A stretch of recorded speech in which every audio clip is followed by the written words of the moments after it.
ईश्वर का पता। एक बार एक साहूकार को बहुत दिनों से एक अजीब सी बेचैनी हो रही थी। एक रात को उन्हें नींद नहीं आ रही थी तो वह टहलने निकल गए। वह एक पार्क में पहुंचकर एक बेंच पर बैठ गए। तभी एक कुत्ता उनकी चप्पल उठा कर ले गया और वह उसके पीछे पीछे भागे। वह कुत्ता उनकी चप्पल मंदिर की सीढ़ियों पर छोड़कर वहां से भाग गया। सेठ जी जैसे ही चप्पल पहनने लगे, उनके कानों में किसी के रोने की आवाज आई। मंदिर के कपाट बंद थे और एक व्यक्ति मंदिर की सीढ़ी पर बैठकर ईश्वर से प्रार्थना कर रहा था कि प्रभु, इस अजनबी शहर में मेरा आपके सिवाय कोई आसरा नहीं है। मेरी पत्नी अस्पताल में दाखिल है और मुझे उसके इलाज के लिए पैसे की ज़रूरत है। इसीलिए प्रभु, कुछ ऐसा करें कि मेरी पत्नी के इलाज के लिए पैसे का प्रबंध हो जाए।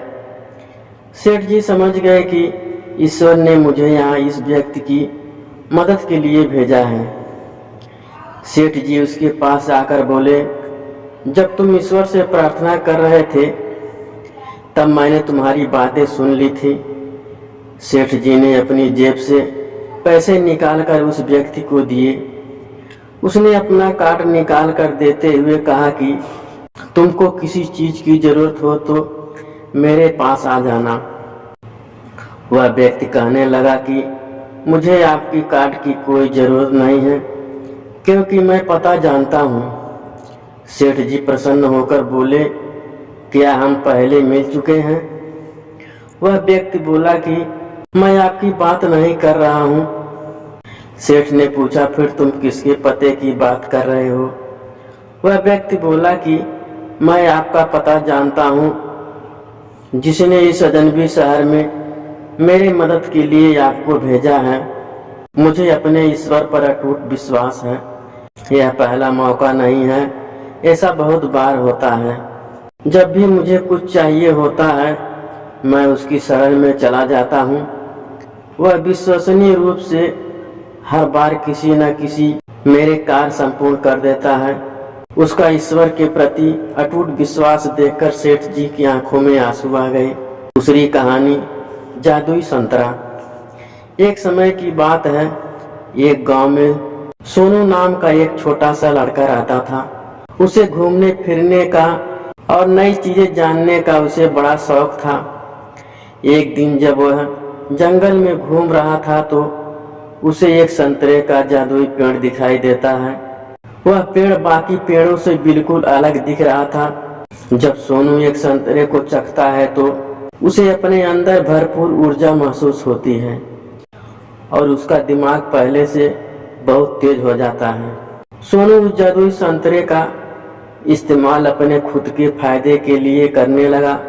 उसे हर चीज पहले ही पता चल जाता और हर कठिनाई से कठिनाई प्रश्नों का हल कर देता था। दूर दूर से लोग उसकी इस प्रतिभा को देखने आते थे। जैसे जैसे समय बीतता गया सोनू की शक्तियां कम होती गई। पेड़ पर संतरों की चमक भी कम हो रही थी और धीरे धीरे उसकी भी शक्तियां खत्म होने लगी थी।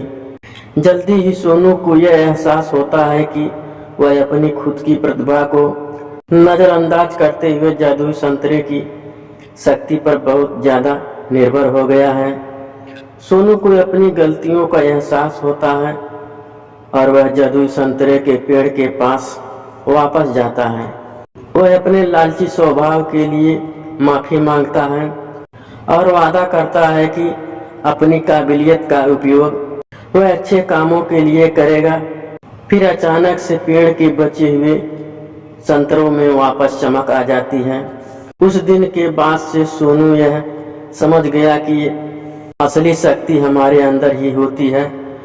हमें सफलता प्राप्त करने के लिए किसी जादू या शक्ति के बाहरी स्रोत पर निर्भर नहीं रहना चाहिए, बल्कि हमें अपनी क्षमताओं को बढ़ाने पर ध्यान देना चाहिए और हम अपनी खुद की कौशल और प्रतिभा का इस्तेमाल करके ही दुनिया में बदलाव और खुशी ला सकते हैं और उनका उपयोग करके दुनिया में सकारात्मक बदलाव लाना चाहिए।